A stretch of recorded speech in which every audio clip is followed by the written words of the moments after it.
Okay, for today's tech video, we're going to show you how to properly bleed your brake system. You're going to need a few tools in order to complete the task. First, we recommend a brake bleeder. You're going to need most likely a 5mm Allen wrench or Allen key, a 10mm wrench, possibly an 8mm wrench. This will depend upon the bleed screw that you have on your type of caliper, and also a recovery tank to catch your brake fluid. Two major components that we're going to be working on is your master cylinder, which is right here, and your rear caliper right here. Both are basically where everything's mounted at on a standard cart. Okay, now we're going to get started on the physical brake bleeding process. So we've already filled our brake bleeder up with .4 brake fluid. Check with your chassis manufacturer to see if they require .4, .5. That can make a difference. .5 is available at most auto parts stores. It's a silicone-based brake fluid. So the first thing we need to do is there's going to be, depending on your system, 1 or 2 fill plugs on your master cylinder. Typically it takes a 5mm Allen wrench, so we need to remove that fill plug and insert the brake bleeder. So that.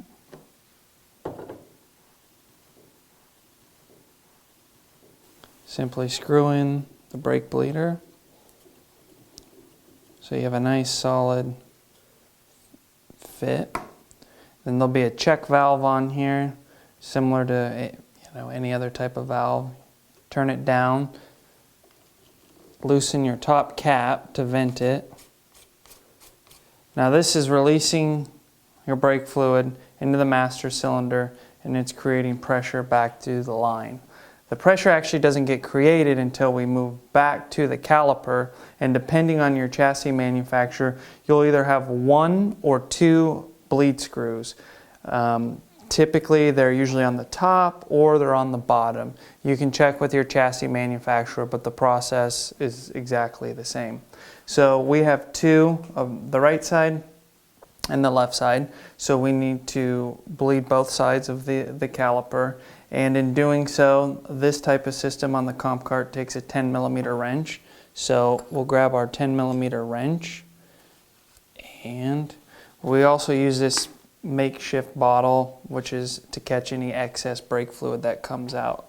So the best way to do it is put your wrench on the bleed screw,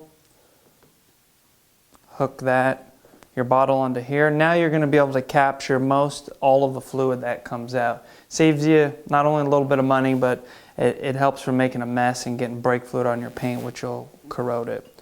So you basically simply just loosen your bleed screw, and once that's loosened, you're going to watch the fluid come up through this line, and once it's solid fluid and there's no more air bubbles, then we'll simply tighten the bleed screw. I've already done this side, so it's already bled, so we can go ahead and tighten that. You don't want to over tighten it and snap it off.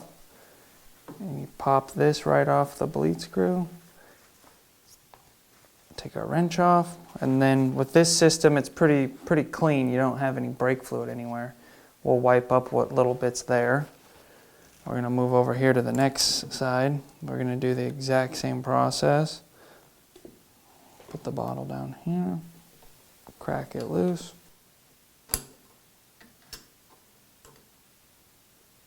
and we're just going to wait for the fluid to find its way. But fluid is coming up, and on this side we're getting air bubbles that keep coming up. So it's just kind of a little bit of a waiting game. Wait till we have solid fluid coming all the way through the line, which lets us know that all the air's out. And we're pretty much there. So we're going to go ahead and tighten this up.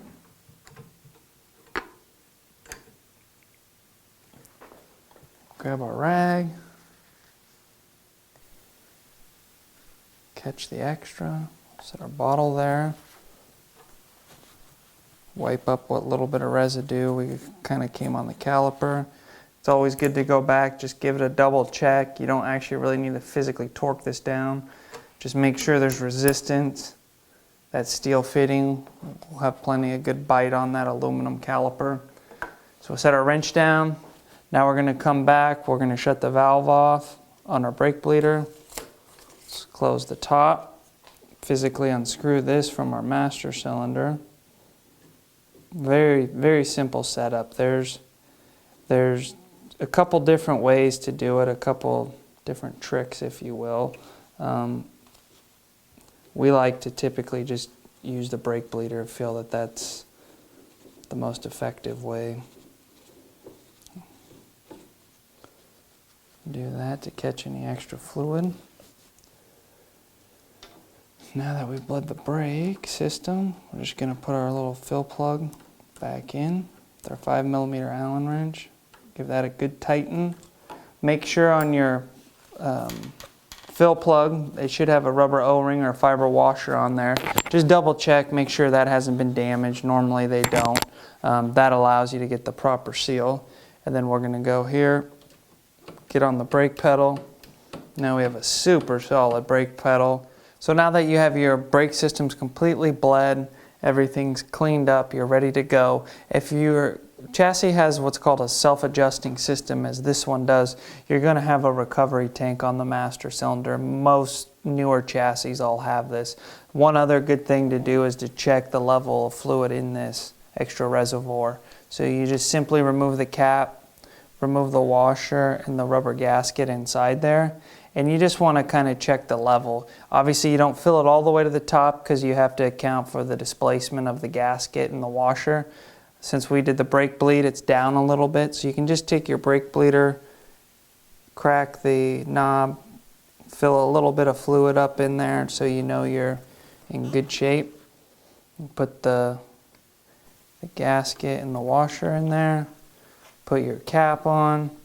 Definitely want to make sure you get that nice and tight and snug. One other last thing to do is, because you are back here working with brake fluid around your braking system, it's always good just to get a paper towel. I always recommend a paper towel. Spray a contact cleaner, preferably a brake cleaner, on both sides of the rag, and go ahead and wipe your brake rotor down. That way, you know, you kind of alleviate any nuances of potential fluid that may have gotten somewhere and get on your brake rotor and cause an accident. And that's kind of another reason why we like to use the recovery bottle as well. It just makes it cleaner and reduces any potential safety issues. So pretty simple system, but that's how you bleed a traditional brake system.